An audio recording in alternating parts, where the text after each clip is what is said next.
hello' everyone কি খবৰ আশা কৰোঁ সকলো ভালে আছে মই জ্যোতি আকৌ এটা নতুন ব্লগৰ সৈতে আপোনালোকৰ ওচৰত স্বাগতম জনাইছোঁ আজি একেবাৰে ইমান ধুনীয়া ব্লাউজ এটা চিলাইছোঁ আচলতে দুদিনমানৰ আগতে চিলাইছিলোঁ মই তেতিয়া ভিডিঅ' দিবলৈ একেবাৰে টাইম নাছিলে আৰু তেতিয়া মই লৰালৰি আছিলে কাষ্টমাৰ আছিলে কাৰণে আৰু আজি এয়া মোৰ খুব মৰমৰ ভণ্টি এজনী হয় শিৱসাগৰ তাই শিৱসাগৰৰ পৰা মোৰ ওচৰত ব্লাউজ চিলাবলৈ সদায় মানে যেতিয়াই ব্লাউজ চিলাই তেতিয়া মোৰ ওচৰতে দিয়ে আৰু ব্লাউজৰ ডিজাইনটো আপোনালোকৰ কেনেকুৱা লাগিছে ক'বচোন আৰু ব্লাউজটোৰ ডিজাইনটোতো আপোনালোকে গম পাইছেই সেইটো এতিয়া বৰ্তমান ট্ৰেণ্ডিঙত চলি থকা এটা ব্লাউজ হয় মধুবালা ডিজাইন বুলি কয় আৰু ব্লাউজৰ মানে মই মধুবালা ডিজাইন আগতে চিলাইছোঁ সেইকেইটাত ইমান মানে এইবোৰ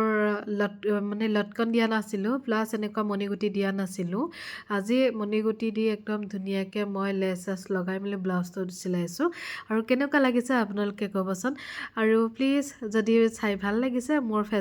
পেজটো ফ'ল' কৰি দিব আৰু মোৰ যিহেতু ইউটিউবৰ চেনেল এটা আছে সেইটো আপোনালোকে ছাবস্ক্ৰাইব কৰি দিব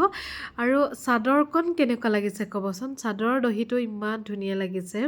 আচলতে এইবোৰ কৰি থাকোঁতে মই ভিডিঅ' কৰিবলৈ মোৰ টাইমটো নাই গম পায়নে সেইটো কাৰণে ভিডিঅ' কৰা নহয় একেবাৰে ফিনিচিঙৰ টাইমতে মই আপোনালোকক দেখুৱাইছোঁ আৰু কেনেকুৱা লাগিছে ক'বচোন দেই আৰু ব্লাউজৰ লটকনকেইটাও আজি বহুত বেলেগ এটা নতুন ডিজাইনত বনাইছোঁ যিহেতু মই আগতে লটকন বনাওঁ কিন্তু বেলেগ বেলেগ ডিজাইনত তেনেকৈ নবনাওঁ কিন্তু আজিতো খুব স্পেচিয়েলি বনাইছোঁ এইটো যিহেতু মোৰ খুব মানে পাৰ্মানেণ্ট কাষ্টমাৰ হয় আৰু ভিডিঅ'টো চাই কেনেকুৱা লাগিলে আপোনালোকে ক'বচোন আৰু যদিহে চাই ভাল লাগিছে প্লিজ লাইক কৰিব শ্বেয়াৰ কৰিব আৰু কমেণ্ট কৰিব আজিলৈ বাই নেক্সট ব্লগত আকৌ